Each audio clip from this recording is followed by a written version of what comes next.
चली भंडारा रोजे,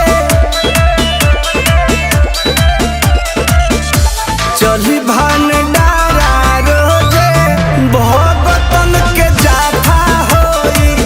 पहिला तान खास धनिया, 9 दिन जगराता होई।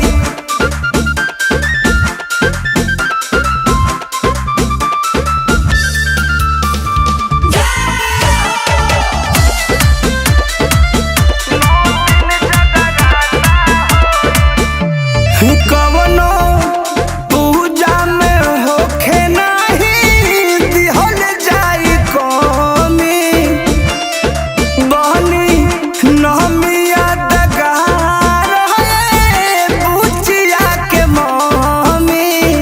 खाजी मिल के खियावल जाई कनिया कुमारी, करी है व्यवस्था कुल्हू बिटू तिवारी।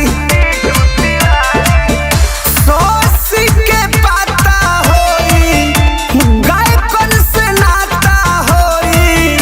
सोसी जी के पाता होई, गायकन से नाता होई। गावे खाती भजन सुना,